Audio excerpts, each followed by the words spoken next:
Hello, and welcome to another edition of Heavy Hands. I'm your host, Connor. With me, as always, is my co-host, Phil. Hello. UFC 318, Phil. That's what happened this weekend. Also, we didn't talk about it last week, but we are going to talk about it today. Oleksandr Usyk and his rematch against Daniel Dubois. A weekend of big rematches. And, really, a pretty feel-good weekend as far as combat sports viewing goes, wouldn't you say? Yeah, in a lot of ways, kind of one to warm the cockles of your jaded heart. My cockles are heated right through. My cockles are beaded with sweat. Dewy cockles. Ugh. We've got Max Holloway versus Dustin Poirier 3. That was the main event of UFC 318. We're going to talk about that. We will get to Usyk Dubois 2 later in the show as well.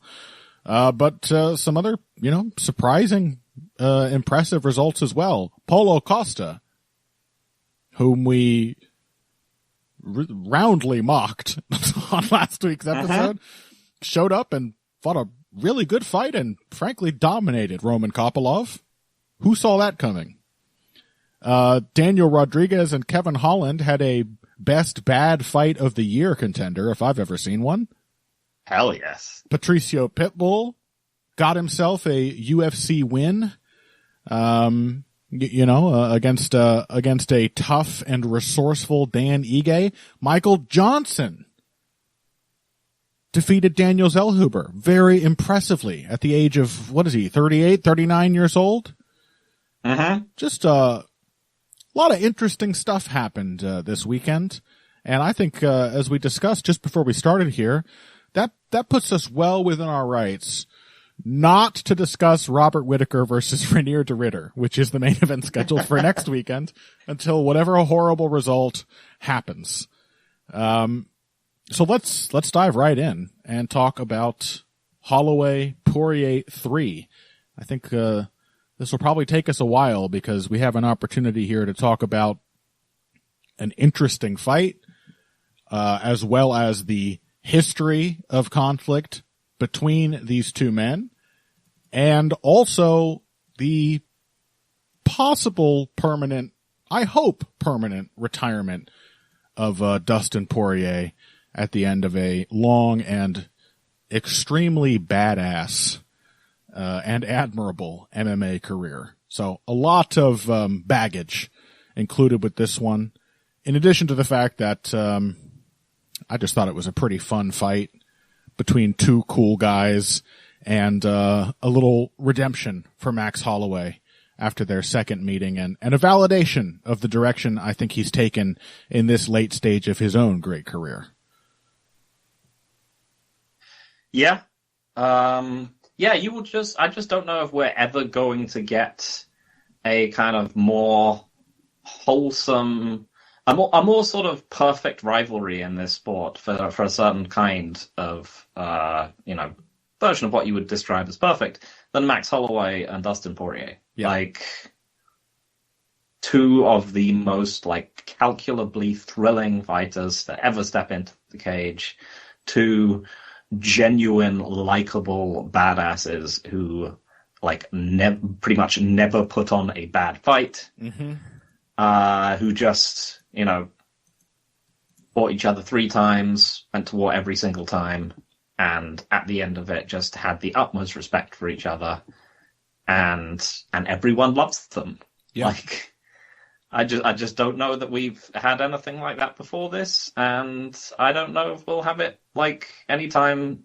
We'll never have anything quite like these two. And yeah, it's just been a privilege to watch both of their careers now that Dustin's is, as you said, hopefully over.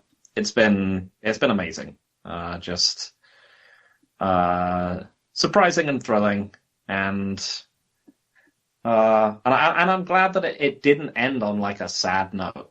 Right. It ended on, a perfect bittersweet note where, I did think Dustin looked a little bit slow. Sure. did think he looked like he couldn't pull. He said he thought he couldn't pull the trigger quite as much. I don't know about that. I just mostly thought he looked a little bit slow. I don't think there was any controversy about the scoring or anything like that. No, he lost a very clean decision, but he also, he didn't get blown out. Right. He didn't look like genuinely gun shy. It wasn't depressing. It was still a great fight. He still got his licks in, and at the end of it, everyone knew, like, yeah, you should probably step away now. That was a great note to end it on. Yeah, I agree. As compared to the way that most final chapters in fighting careers go, this is about as, there was even something, there was some sweetness contained within the bitterness of Korean Zombie's retirement, another fight with Max Holloway, But that one, he got fucking detonated. Max Holloway executed him, and even that, it was like, man, you know what? He made that happen. Korean Zombie. He was like, you know what? Die by the sword. It's time. And then he got this beautiful send-off with his music playing. Even that was far less tragic than the ends of MMA careers and fighting careers in general usually are. But as you said, yeah, I thought Dustin still showed that this is in many ways a fundamentally tough matchup for Max Holloway. And Dustin Poirier is a fundamentally great, resilient fighter who will just continue creating chances for himself as long as he is allowed to in a fight like this. And I thought he conducted himself really well in the face of what I have to say was a pretty brilliant performance from Max Holloway. I'm sure we'll have more to say about Dustin's very long career, but Holloway right now is doing what Jose Aldo spent the last 8 years or so doing, right? Like, he's no longer the champ. He's no longer clearly the best in his division. He's jumping around weight classes, but he is still showing in this kind of epilogue portion of his career how incredibly, uniquely great a fighter he was and still is. And I think this past decade almost has seen Max Holloway developing into a fighter who can control and overwhelm an opponent without having to swarm them constantly. And I thought this was the summation of that process, really, because if Dustin Poirier is upset at himself for not being able to pull the trigger, I would ask him to forgive himself, because I think Max Holloway actually made it very difficult for him to get into positions where he could reliably pull the trigger and to get away with pulling the trigger when he did. And still Dustin had quite a lot of success, while still getting soundly beaten by old Max. Yeah, 100%.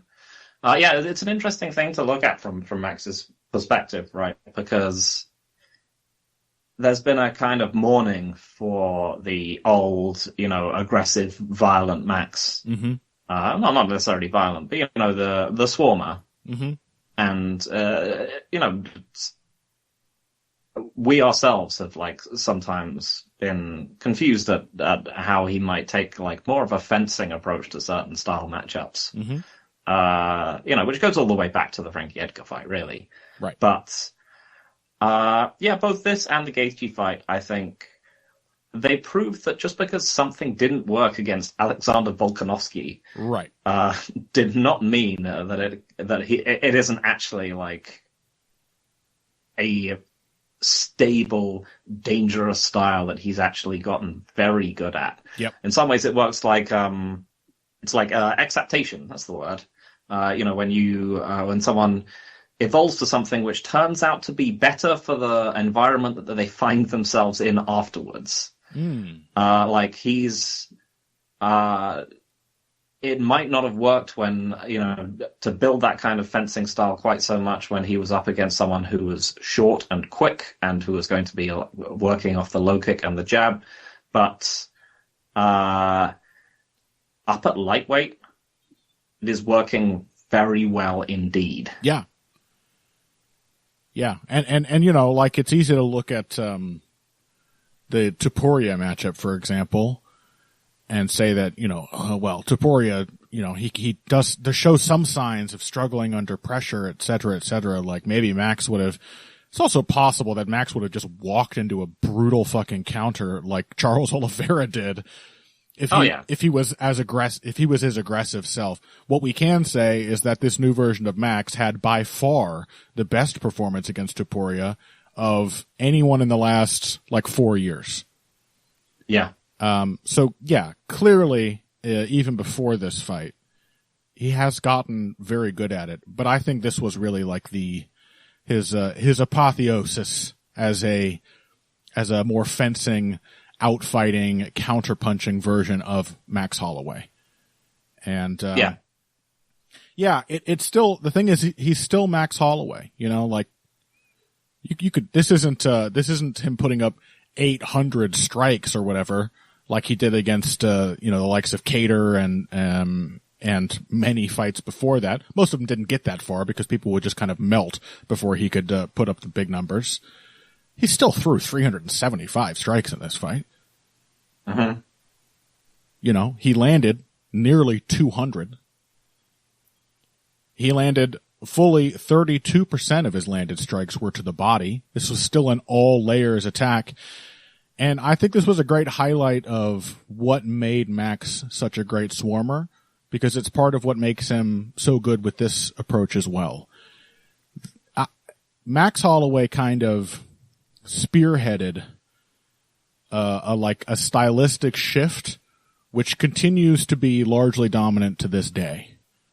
Aggressive, high output fighters are still, by and large, like the cutting edge of the MMA metagame, right? And Max was one of the earliest iterations of that.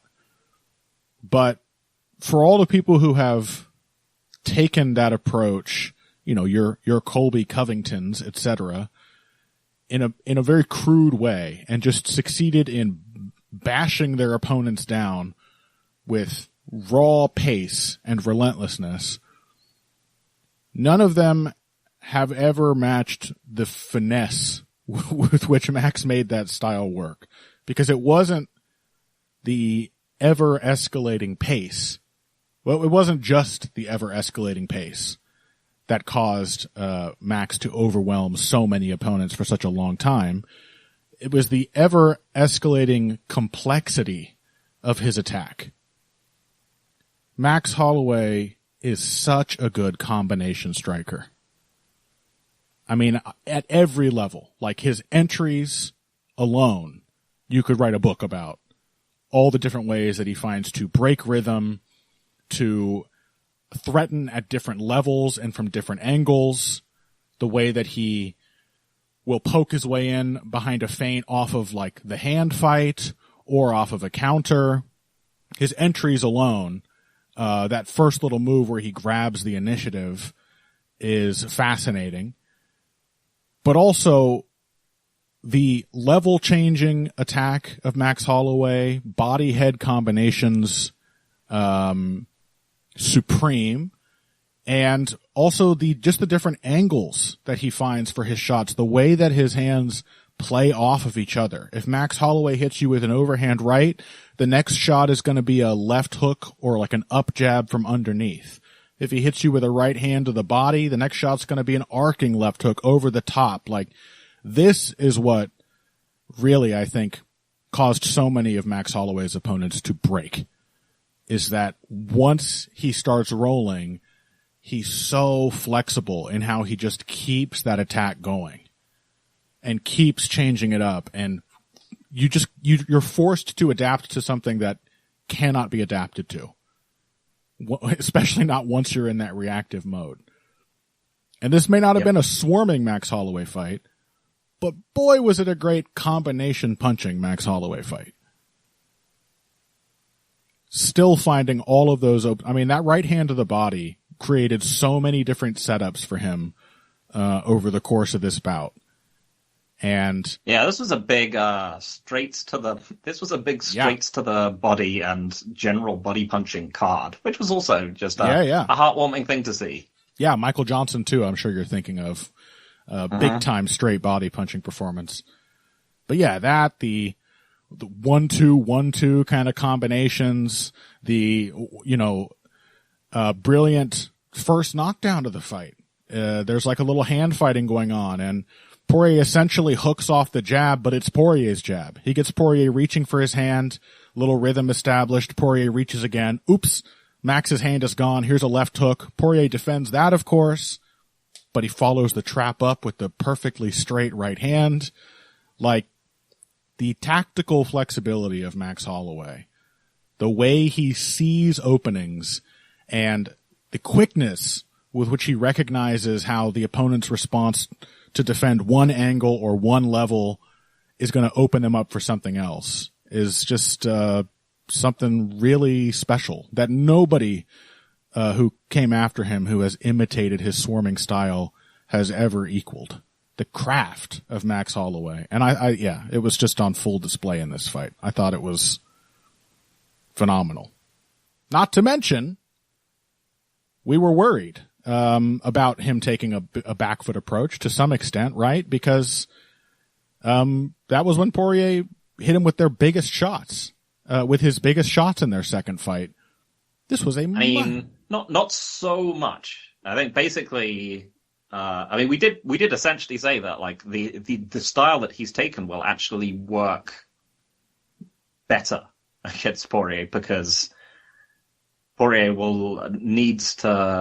he will be able to more effectively counterpunch the first part of Poirier wading forward to chase him back out the pocket. And I think that was very carried out in the fight. Oh yeah. Because that was the main thing that I think turned this fight from the second one into the third one, was just that Poirier could not come forward and land on Holloway without getting deeper himself, without like really setting it up as to how he would go after him. And it meant that it was much more, much further between, and much more truncated when he was actually hitting him. Mm-hmm. Because I felt a lot of this story, a lot of the story of this fight from Poirier's end was essentially whether he could get his jab working. Right. Because in the first round, you could kind of see that he was, Max was taking this more defensive approach, and Poirier was looking to just come forward on him and, land a big left hand and, shift into the pocket as he is wont to do. Yeah. And he was mostly just getting counterpunched. It was very one-sided. And, or at least as one-sided as these guys' fights have gotten. Right. And then as the fight went on, he started to realize that he could jab Holloway. But in order to kind of keep up with Holloway's foot speed, he was having to like really lean out over his feet to jab him. Like he was trying to lengthen his jab as much as possible, and it was connecting. Mm-hmm. But the thing is that every now and again, Holloway would, take a little step to the left and the jab would miss, and then suddenly he would be counterpunching, and he would be counterpunching with a 4 or 5 punch combination, and he would be the one driving Poirier back after the overcommitment. And yeah, I think, Poirier was able to set things up. The big knockdown in round, was it 2? 2, yeah. Yeah. Really interesting shifting combination where he flashed a lead left hand, like a flicker jab off the backhand to hide a shift, and then threw a short, rising hook off the same hand that clipped Holloway on the chin and then behind the ear with the right after it. Yeah, I mean, those shifting combinations, this is why, I've said for a long time, and an even longer time has Zane Simon said this, that Poirier is more vulnerable going forward because he is so prone to leaning past his feet or shifting, both of which are risky things to do positionally. You leave yourself vulnerable. You really fully commit yourself to going forward. And when you shift, there's always a moment in between where you are not in a stance. But those didn't really end up being, those weren't really weaknesses Holloway was able to exploit in their second fight.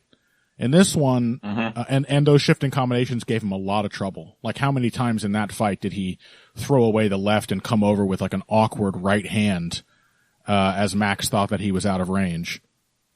Some of those combinations still gave Holloway trouble. One of them knocked him down. Fuck, in the fifth round, there was a huge, like, shifting right hook that Poirier landed as Holloway was trying to reset, which somehow didn't even hurt him. But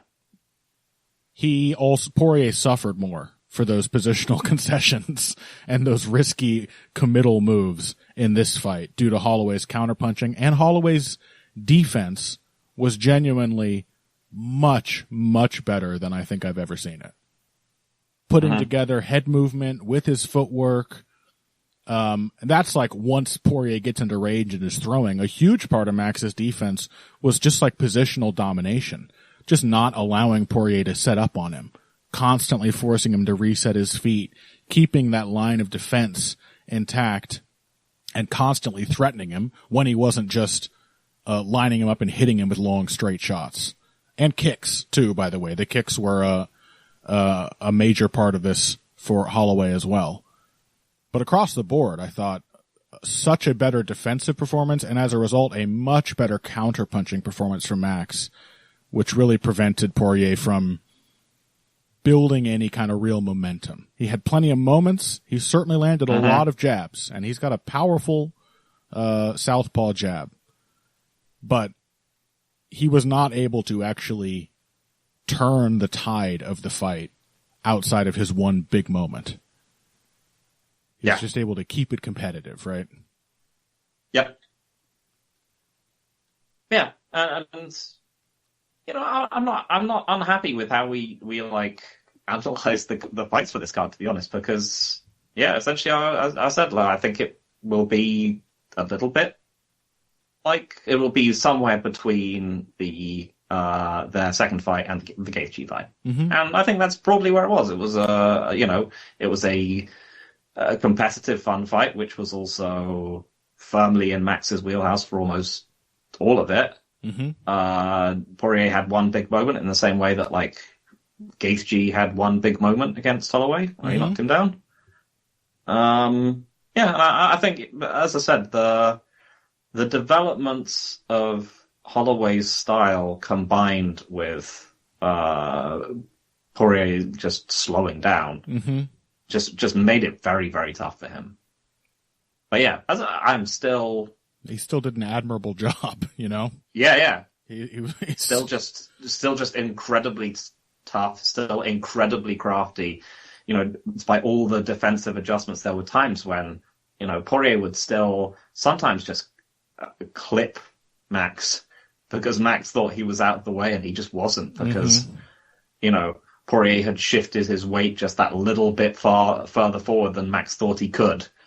And he reached out with a jab that he thought they were all like a sort of reaching right hook that Max thought he was out of the way of, and he just wasn't. Like, still a tremendously crafty, dangerous, like, tricky combination puncher in his own right. Yep. Max didn't. Max had clearly learned. You know, didn't punch himself out on the guard. You know, took his shots, didn't put too much into them at any point. Yeah, incredible performance. And I'm as I said, I'm still very excited to see Max against, like, elite lightweights. Yeah, me too. Yeah, I'm fascinated. I mean, is go on. Yeah, maybe different to Aldo, because I was, you know, I didn't feel like Aldo could go that far in this in at bantamweight. Maybe incorrectly. I mean, he made it to a title shot essentially. But yeah, I feel like Max Holloway is. I would really like to see him against people like Arman Tsarukyan. Yeah. Yeah, I mean, he still has pretty fucking bulletproof wrestling defense too, and a very underappreciated aspect of Holloway's style. You know, he's an excellent defensive wrestler and counter grappler. Like, it's not just that he is expert at stopping takedowns, but he will frequently end up in like a back take or a strong top position after defending a takedown. The way that he uses his frames and his whizzers to redirect the momentum of somebody who shoots on him and crush them down. I would be fascinated to see a fight like that. You know what? Let's do Max Holloway, Paddy Pimblett. Yeah. Let's do anyone I think would beat Paddy Pimblett versus Paddy Pimblett. We got called out last time we talked about Paddy, Phil, in the comments. Our bitterness towards Paddy Pimblett is risible. I think so. I don't think I'm bitter towards Paddy Pimblett. No, I don't feel bitter. I just, I think it would be very funny when he finally loses. I'm sorry. Yeah. You know, he's a silly man. I'm sorry. Yeah. That's how it is. What can I say? We should talk briefly about the final 10 seconds. Max Holloway's increasingly common signature move of the let's go point at the center of the octagon. Starts firing, gets walloped with a right hook. And I consider this is like, I think from Max, a somewhat of a sign of respect for his opponent, right? Like, and also just like a huge, ego move as well. Like, it's a cruel kind of respect in the case of a fight like this and the case of the Gaethje fight, where he's like, okay, here's your chance. Let's simply trade. Enough of this strategic domination that I've been dishing out. Let's just trade. And in the Gaethje fight, Gaethje blundered into an exchange where he got knocked out cold. And in this one, Poirier landed the first good shot and then got hit with 7 punches in return.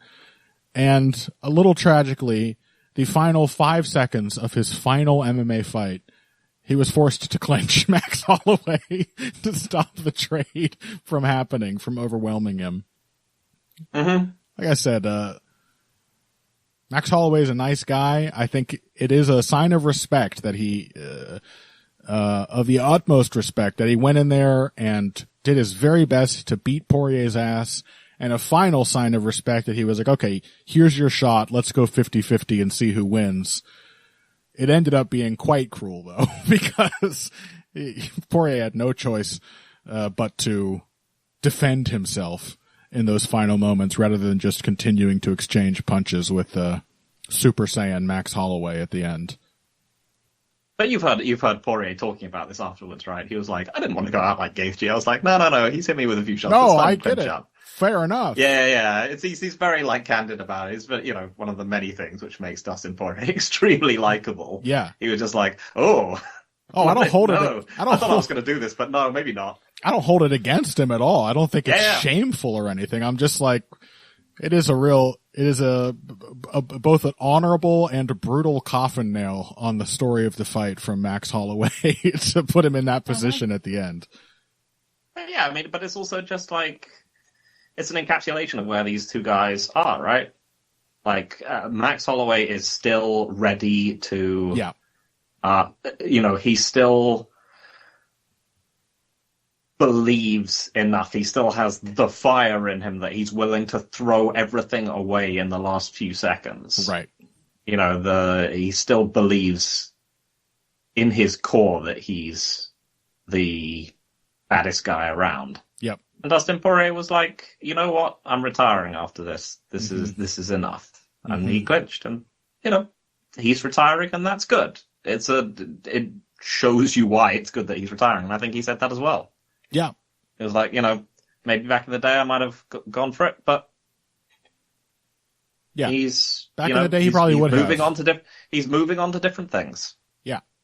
I really hope the retirement sticks. They had some really nice moments after the fight. Max Holloway calling out the Louisiana crowd, who were understandably disappointed, but screaming at them that they weren't being loud enough for Dustin Poirier. giving a very short and to the point post-fight speech before insisting that Poirier have the mic. Poirier got a hug from Max's son at the end, and he told him, your dad's the man. A lot of nice feel-good moments at the end of a glorious Poirier walking out, in a packed Louisiana crowd, and there's all, like all his like ATT buddies are like, are lining the thing to see him. Like there's a Korean Zombie. He's just thrilled to see him. Yeah.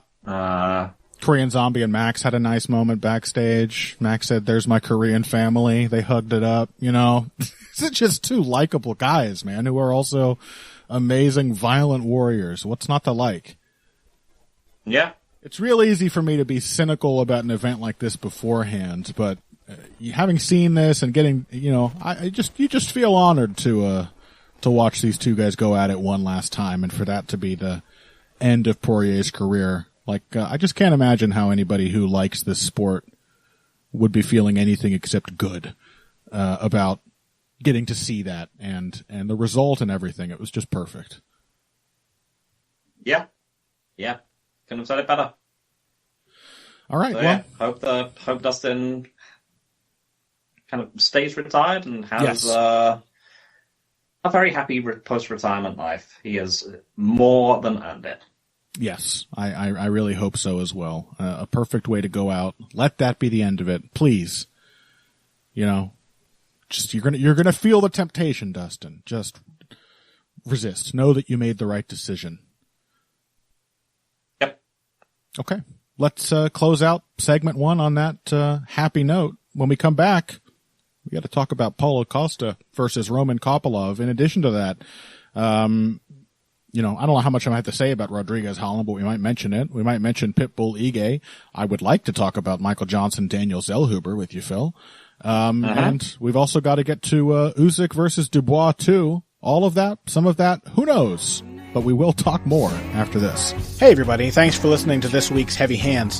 If you like what you hear, please consider pledging to support the podcast on Patreon. Patreon is basically continuous crowdfunding. You sign up to contribute a certain amount per month to help us with production costs and the like, and in return you get rewards ranging from a mention on the Heavy Hands website to a question or topic of your choice being discussed on the show. We have a lot more in the works to reward you for your help, and we appreciate every contribution. No amount is too small. Just head over to patreon.com and find how you can help out, the only show dedicated to the finer points of face punching. Now let's get back to it. Welcome back to Heavy Hands. Let's talk about our co-main event here, shall we? Bohashinya. Yeah. The return of the king of the bitches, Phil. Yeah, I forgot he was king of the bitches. Yeah. It's been so long. I know. The crown has been returned. The bitches have been leaderless for many years. But it was prophesied that their king would return to them. And I gotta say, pretty good performance from Paulo Costa. Where did this come from? Somebody did say in the comments of last week's episode that he, we were unaware, but he had claimed publicly that he was going to return to a more aggressive approach after that Strickland fight. Even if I had known that, I don't think I would have. I would have credited it because I don't trust this man. It's an MMA fighter, right? I'm sure. Of course, they're going to say that. I'm going to go back to my old self where I was aggressive and knocking people out. People say that all the time. Right. You just ignore them, obviously. Yeah. But he did it. And not just a more aggressive Paulo Costa, but just all-round pretty good-looking Paulo Costa on the feet. I mean, even there were long portions of this fight where he was on the back foot and he was just controlling. Now, I will say, I thought it was a pretty bad showing from Roman Kopylov as well. Not that had nothing to do with the fact that Costa started beating him from very early on, and made Kopylov, for his part, particularly tentative. It still, would have been within Kopylov's power to do something about the fight in that early going before it became completely unwinnable. And it might have helped him to do something about the fight late when Costa was kind of just taking his time and letting Kopylov push him around, and Kopylov just couldn't pull the trigger. So it's not entirely, it's not possible to entirely dismiss Kopylov's failings, I think, in a fight like this, but it's also very much impossible to dismiss how good Paulo Costa looked out of nowhere. I don't know. I did see he was at the post-fight, or he was at the pre-fight presser looking very jittery, which he explained was some UFC-sponsored supplement, which, as far as I can tell, is like meth. Great. So. Yeah, what an ad. What an ad. Please, try this supplement. It will, I mean, in some ways, I mean, maybe. It will make you seem like a meth head, but also it will make you perform much better as a fighter. Let me see what it's called. Let me see if I can supplement. Because he was there at the presser, like he was very jittery and like talking really fast. And people were like, what's going on with him? And he said,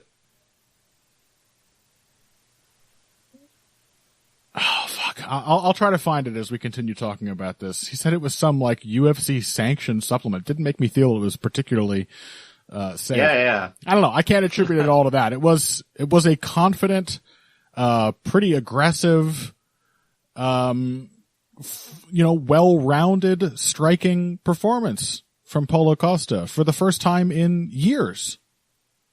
Yeah. That he's looked like this. Yeah, we're talking, I mean, we mentioned before, and we were like, if the Paulo Costa from the Uriah Hall fight were here, we would pick him handily. But he's not. But then he was. Mm-hmm. Like, this was a Paulo Costa who did not have to be forced to use his jab after being horrendously beaten up. This was one who was using it right from the beginning. Mm-hmm. He said his defense and counterpunching looked better. But yeah, it was just the fact that he was able to get out. He was able to get on top of Kopylov very quickly in terms of the initiative and what he was going to do. Partially because, he just went after him with his jab almost immediately. And it was long, it was dangerous. Again, we talked about how he used it against Whittaker eventually, and it was really effective. And then he stopped. But in this fight, it did make me think, looking at Kopylov. Kopylov is, again, clearly another one of these fighters who's just completely insulated by his reach. Yeah. Costa was showing a really long jab, just stepping into it. And he does have, long arms. He's obviously shorter than Kopylov, but he does have long arms, and it was just clipping Kopylov, and it was hurting Kopylov's ability to take the initiative. It was making him unsure. Even, as you said, when Costa was slowing down a little bit, Kopylov wasn't able to really force himself back into the fight because he never knew when he was just going to get jabbed in the face. Speaking of the long range attack, the kicking game of Costa as well, which I don't feel we talked about him being very timid in the face of the kicks of many of his last several opponents last week. This fight, he pretty much dominated the kicking game as well. I was worried for him that Kopylov might make him uncomfortable at long range with that, but even off the back foot, it was Costa attacking both sides of the legs, kicking the body, firing in some nice teeps, all while keeping Kopylov occupied and controlled with the jab. So like I said, just a fully rounded striking performance from Costa. Yeah. Yeah, I mean, as I said, you'd want the Uriah Hall version of Paulo Costa back, but this was frankly like a better version of him. Just one who was not just brutishly trying to crash the doors down, but who had a genuine plan that he was working from. He he was just happy to take the jabs. He was happy to take small low kicks rather than just, thundering in the massive body kick as he used to like to do. Mm-hmm. It was just like a really nice synthesis of the more technical style, which hasn't worked for him before, but did now, and his old sort of aggressive pressure. It was honestly pretty great to see.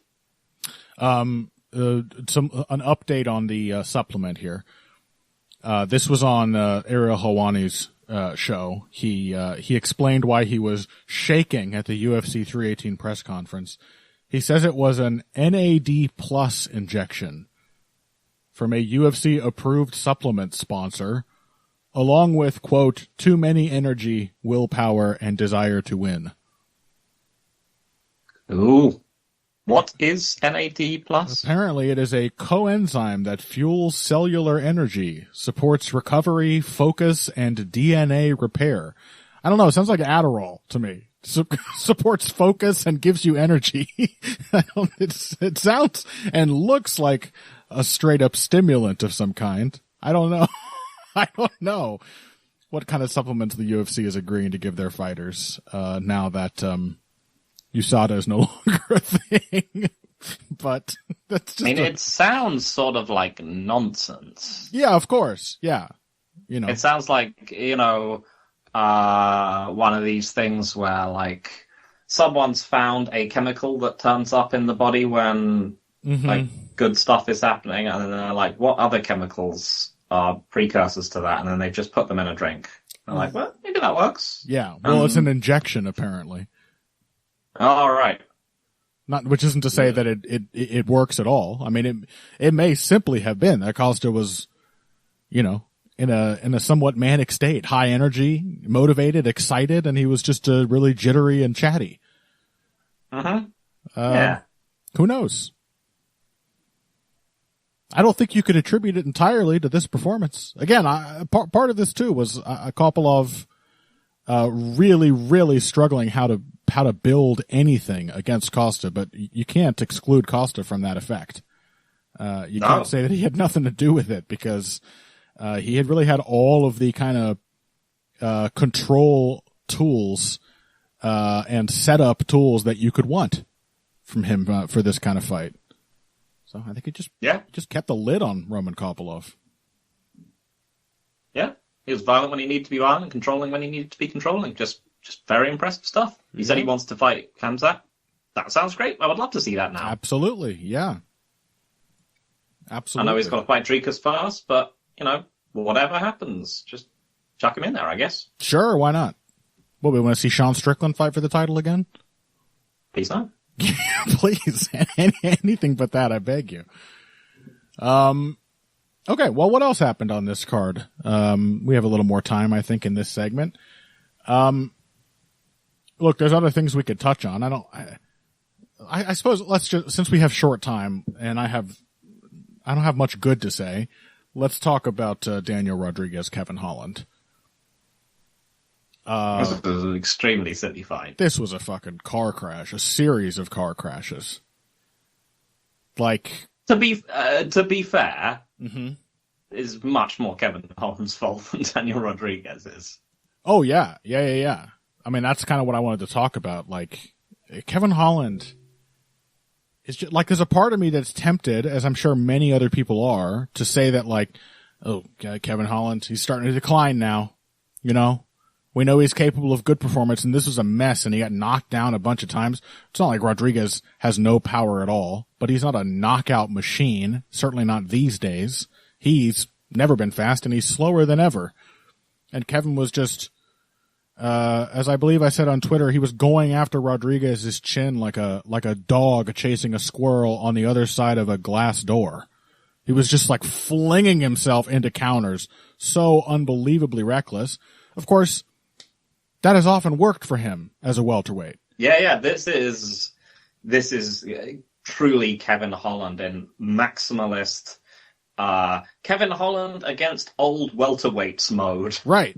Yeah. I mean, this is not all that different from an approach that has looked exactly as hideous, without without any consequences and led to a lot of big knockout wins for Kevin Holland in this division. But in this fight, it was like what should have been happening all along started to happen. And then somehow, despite looking like he was like fighting underwater and barely aware of what was happening and going on pure instinct, he then started to win because Rodriguez was just gassed from having beat Kevin Holland's ass so hard. And Holland started crashing into clinches and clipping him with short punches. And this fight was a fucking disaster. I can't say it wasn't exciting, but Jesus Christ, it was like watching a fucking tornado hit the building or something. It was horrible. It was best bad fight material, as I said. Yeah. I felt good for Rodriguez though. Yeah, me too. Because he's been one of these guys who's always been who's just been in the trenches. He's always had a fun, technically coherent style, which is essentially handicapped by him being just a golem. Mm-hmm. And yeah, I'm glad he got to get like a big, awesome, fun fight on a big card where he gets to beat up like a meme fighter, and people will want to see him again. And it washes some of the taste of him getting sat on by Fat Kelvin out of the mouth. And yeah, this was like the old fading guy with actual technique against, as you said, like Kevin Holland is his most Kevin Holland. Just, testing the limits of his own chin by just being like, what will happen if I let this guy punch me as hard as he possibly can whilst I'm standing on one leg? Yeah. Because I've just been like standing here trying to I've been standing here doing the stomp kick thing, standing on one leg like 4 times in a row without putting my foot down. And yeah, just his own inability to keep a pace. This was a very funny. Alternating between leaning back on one leg and leaning forward like doing the fucking Michael Jackson lean. Trying to reach, despite having a reach advantage, somehow flinging himself forward, trying to reach Daniel Rodriguez. I don't know. I mean, look, I don't mean to. Don't get me wrong. I enjoyed it. It was, it was an insanely fun fight. But Christ Almighty, what a fucking mess. Yeah. Okay. Well. Let's take another break on that note. When we come back, we might have a couple other UFC 318 fights to at least mention. As I said, I would like to talk about Michael Johnson with his biggest fan on earth, Phil McKenzie. And it is the Sriram you will no doubt remember. It's not me. Sriram really loves Michael Johnson. Oh, that's right. That's right. Well, as I said last week, I like Michael Johnson too. And I have really gotten a lot of enjoyment out of his own post-prime epilogue, and he just got a big win in that stage of his career. So we'll talk about that and Usyk Dubois too, I think, after this. Financial support is fantastic, but there are other, even easier ways to support Heavy Hands. Perhaps the best is by spreading the word. We know our fan base. You're all cool, popular people with serious social media presences. You're tastemakers and trendsetters. Okay, there are 1 or 2 of you that don't fit that description. You know who you are, but no matter what, you can always help us out by telling folks about the show. And you can also give us a positive rating and review on iTunes and Stitcher, things like that. We rely on word of mouth and positive feedback to grow and improve, so thank you very much for your time and your help. Now, back to the show. All right. Well, I guess we didn't decide the order. Should we talk about Usyk Dubois 2 first? Yeah, sure, why not? We maybe should. It was certainly a bigger and more significant fight this weekend, although it also featured a fighter rapidly approaching his 40th year under the sun. Oleksandr Usyk is 38. You wouldn't know by how just incredibly good he continues to be, even now in his sort of second life in the heavyweight division.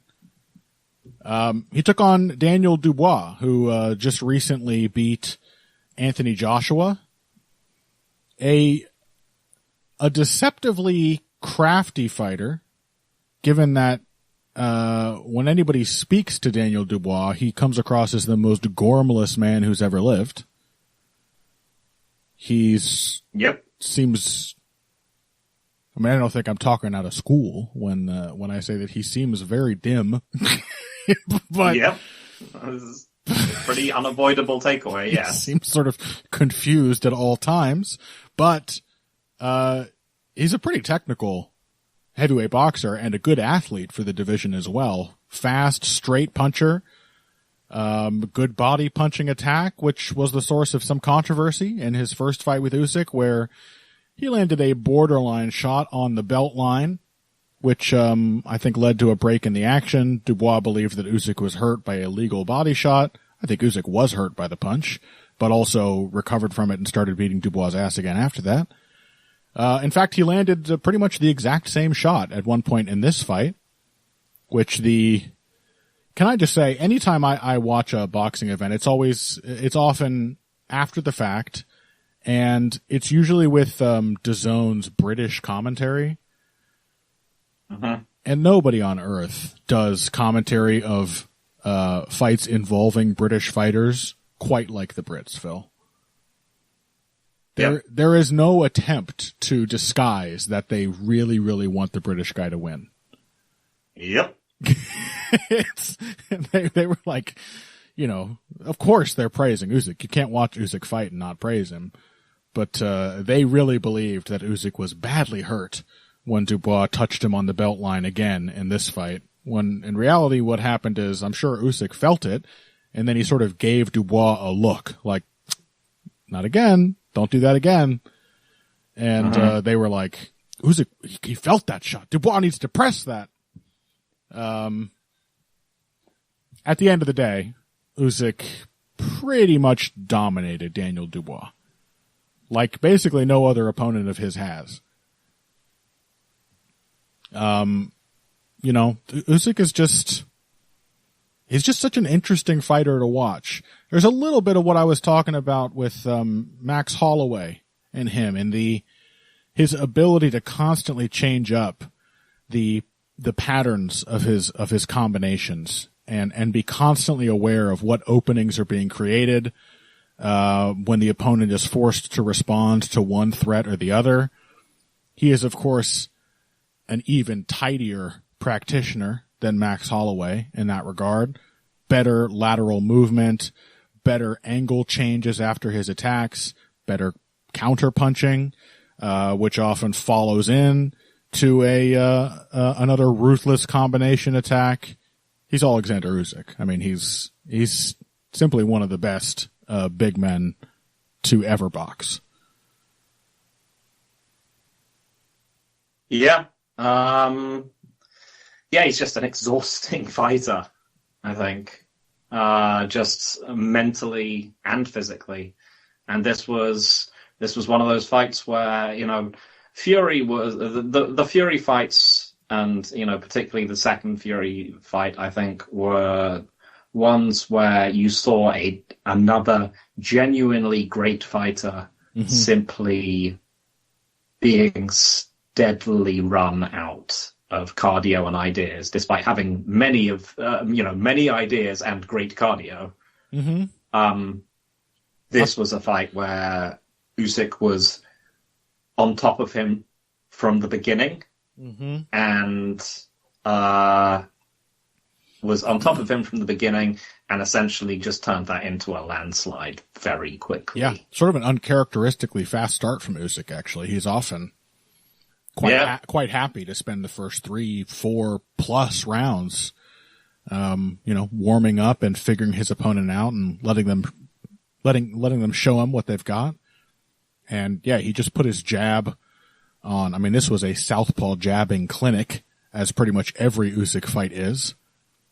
But he was just pressuring him with his jab, hitting him in the body, right from the get-go.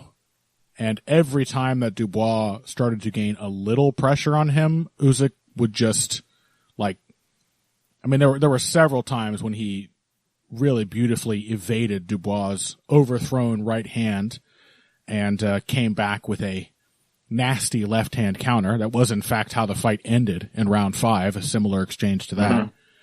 But there were a couple times when Dubois would land like one good shot, press forward, and put Usyk against the ropes or put him in the corner, and Usyk just bit down and fought him off.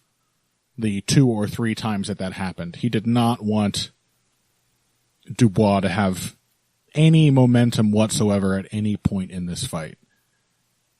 He just started carving him up immediately and kept on the attack for the following 4 rounds, with very little change in the momentum of the fight at all in that time.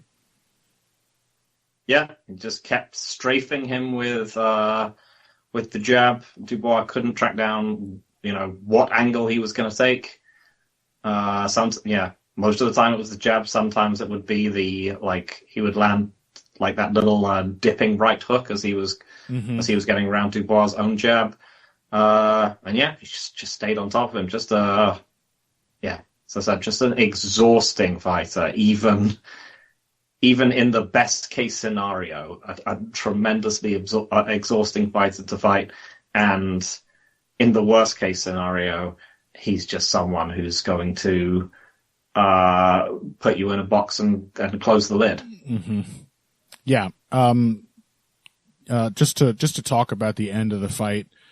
I mean, there was like one round in there. I think it might have been the 3rd round where Dubois was, he really made a concerted effort to be more aggressive, and, Usyk turned things around even within that round and then got back in control. I think he was trying to do the same in round 5 because he felt that yeah, definitely. He felt that was his most effective round, right? So he was just trying to force the attack.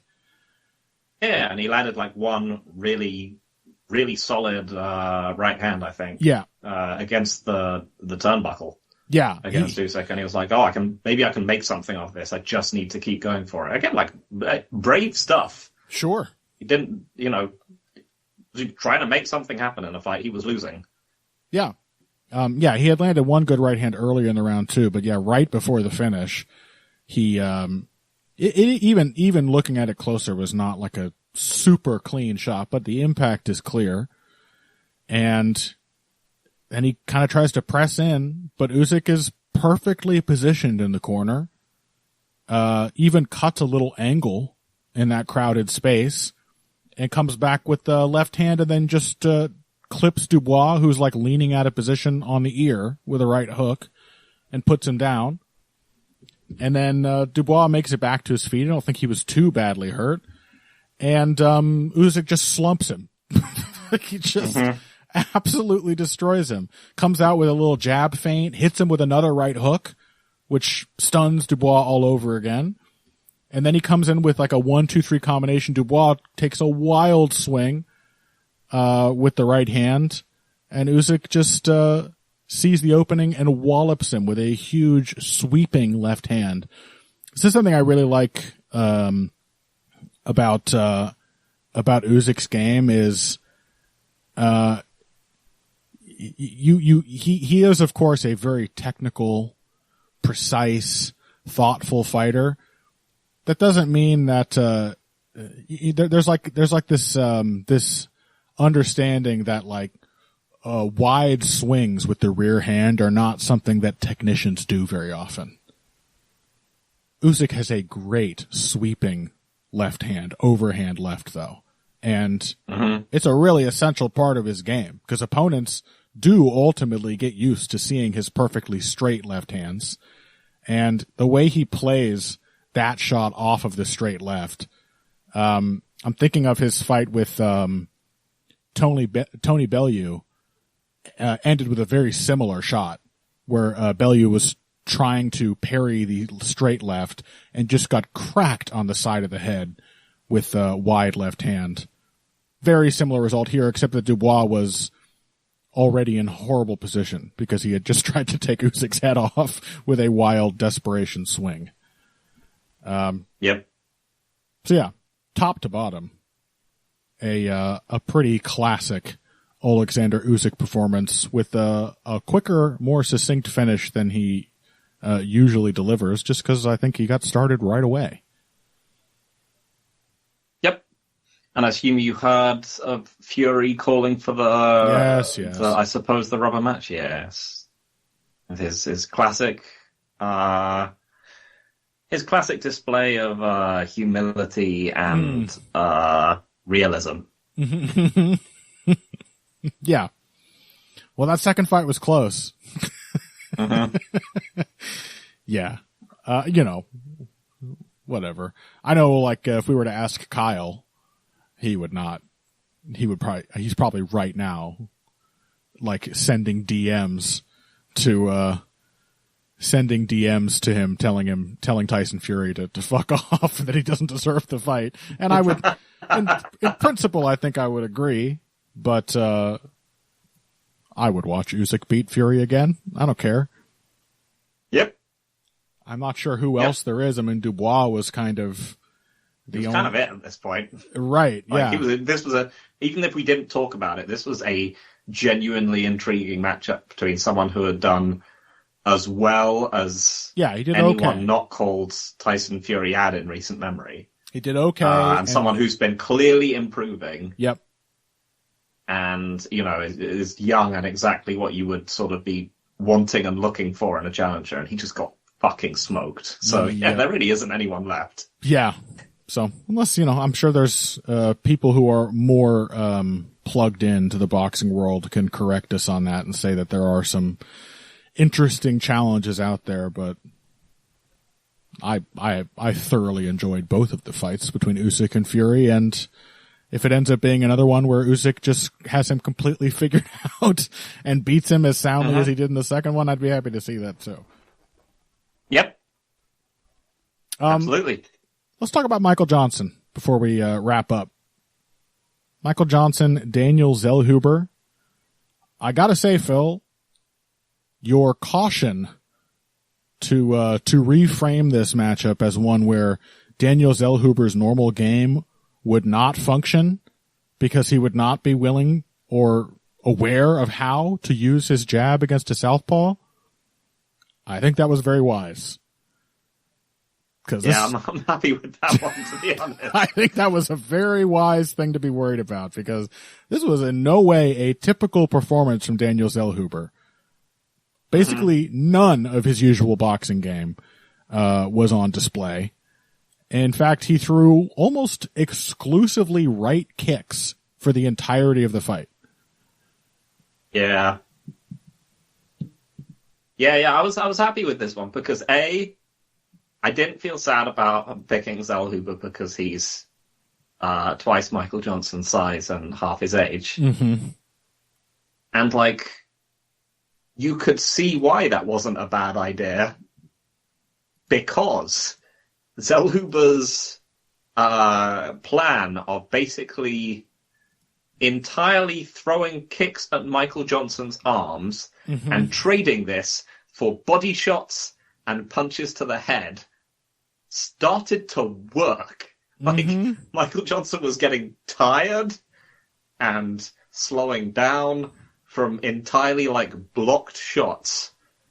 This was just the magic of youth, that Zellhuber was able to simply get kicks blocked for 2 rounds whilst absorbing punches. Very reminiscent of Mark Jacasey against Rafael Fiziev. Just this giant dude in the prime of his career just kind of eventually turning the momentum of a fight around through just being there and being enormous. Yeah, I mean, to be fair, Zellhuber, he did land quite a few of his body kicks as well. Most of them were blocked, I would say. That the commentary was absolutely obsessed with the damage being done to Michael Johnson's arms. I have to say, this was one of those weird occasions. I mean, look, no one appreciated more than me that Joe Rogan did not show up for this pay-per-view. I felt everybody was at a higher level. Yeah. As a result, things were pretty focused on the fights. But this is just one of those things. Like I know it sucks. It sucks to block a kick with your arms. It is blocked, however. I don't think we should be regarding that as like an incredibly effective technique in its own right. It's one of those things like it might yield results, but it should be a component of a game with a lot more to it. And it just wasn't. Like, I think you could probably count the number of punches that Zellhuber actually throwed with intent on your hands. It was so one note. And as you said, it was still kind of working by the end. Yep. Just a sheer physicality thing. On the other hand, Michael Johnson, great performance. Really great. Just, set up using his own low kicks, just like constantly softening Zellhuber up to the body to, allow him to enter on a much taller man. Just racking up points. Just great stuff. Just a pleasure to see. Yeah. Body jabs, straight lefts to the body. The one knockdown in the fight came. I think Johnson entered with like a feint to the body, and Zellhuber, I mean, it goes to show he shouldn't have thrown punches because he had been hit by so many straight shots to the body. He tried to counter, and Johnson just slipped and stepped through and countered him right back and put him down with a straight left hand. One thing I also really liked, and this is in line with the overall body attack of Michael Johnson, there were 2 times in this fight that Zellhuber threw a spinning back kick. Mm-hmm. Johnson read it perfectly, stepped in the same direction as the spin while stepping in, so both evading and smothering, getting Zellhuber's back, and then shredding him both times with 3 savage body punches. Beautiful, beautiful counters, and such a good, like, high percentage idea in that position, too. Like, a lot of less experienced fighters would try to take their opponent's head off from an awkward position, like knowing that they're facing the wrong and just way. End up punching into his shoulders or the top of his head or whatever. Exactly. Like, I know it's tempting. The guy's if you hit him on the chin, it's gonna hurt him because he's not looking at you, but the body is right there. He's shelling up and cowering away from you. Just light his ribs up. And, it was twice in the fight that Johnson did the exact same thing. The same perfect evasion and the same perfect follow-up. And both times 3 savage body shots in a row. Just overall, what a treat to see Michael Johnson at this stage in his career getting a definitive win like this over an actual prospect with potential, Yeah, just taking the younger, bigger, more athletic man at this stage, maybe not in his prime, to school. Yep. And as I said, it's the fact that Zellhuber soaked up like 1 million clean body shots in exchange for blocked kicks and still came out on the end of the cardio equation. Right. That makes you realize how powerful things like youth and size actually are. Mm-hmm. But yeah, incredibly well-deserved win from Michael Johnson. Just like a real pleasure to watch. Like his own fight against Mark Chikadze. Just, you put him up against someone who is just, or someone who he can out slick, and he's very happy to do it. Yep. Biggest underdog on the card too. That was completely insane. Yeah. I had no idea. I might have considered picking him in protest if I'd known that. I was like, this. I mean, I hadn't seen all of Zellhuber's career, but I was like, he's never fought a southpaw in the UFC. Yep. That was, you seriously telling me this guy? You're going to put him at those kind of odds against Michael Johnson? Yep. That was a very, very, showed great awareness to pick up on that, when you did last week. And I really do think it played a significant role here. Not like Zellhuber isn't already kind of a guy who causes himself to fight from behind on a regular basis, but he just did not have the right tactical answers for Michael Johnson in this fight. No. Tactical or strategic, just... Yeah. Hopefully a learning experience for him. Hopefully. Okay. Or they just learn to never book him with a southpaw again. Yeah, that would help too. Yeah, let's just not find out if he's going to get better at this. I mean, why bother? Yeah.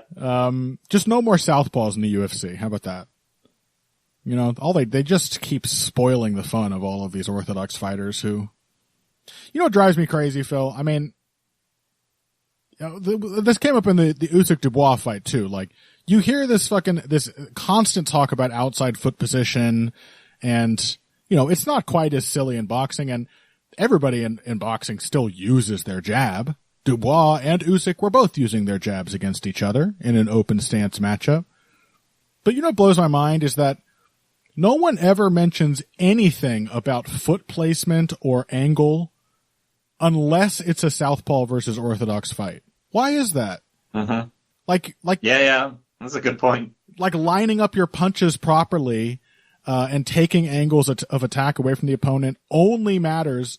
It's just when it's a southpaw versus an orthodox fighter. You literally never hear people talking about foot position or angle that way in any other kind of matchup. That's why it's so true. You know? Yeah, I never really thought about it. Yeah. It's like it's an entirely new language that they have to learn for this fight, which makes it all the more challenging for them. Yeah, suddenly everybody's obsessed with angles and lanes for different strikes when it's that. But this is a very important. It's not like that's not ever true in those southpaw orthodox fights, but these same concepts are different but equally important in same stance matchups too, and no one ever says anything about it. It's very frustrating. Yep. Well, the weekend was not frustrating overall. I come away from it feeling quite happy with everything that I saw, and just a tremendous career closing performance from Dustin Poirier against a tremendous late career performance from Max Holloway at the top of it all. I am working on an article about that. I think it's mostly going to be focused on Max Holloway's work, much as I love Dustin Poirier. I think there's just a lot of wonderful little details in what Holloway did to contain and beat him.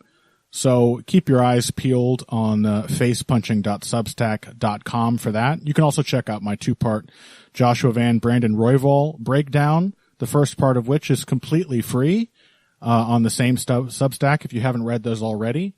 I will also tell you that this very evening, in fact, I am recording the first of the 2 parts of Heavy Henka for the month of July with Miguel Class. We're already well into the July sumo tournament, but Miguel and I will be talking about the first 7 days and all of the exciting action featuring our 2 Yokozuna, Onosato and Hoshoryu. So please check out patreon.com/heavyhands and enjoy peak male performance with Miguel and I. Otherwise, find Phil and me on social media at Boxing Bush, at Evil Greg Jackson. Those are our handles on Twitter. You can find me on Blue Sky at King Typo. And we will be back next week to talk to you about Robert Whittaker versus Renier de Ridder. We almost got away without mentioning it at all, but whatever happens, we will at least have some distance and clarity from which to appreciate it when we talk to you next week. Until then, if you came here today for the finer points of face punching, you came to the right place. This has been Heavy Hands.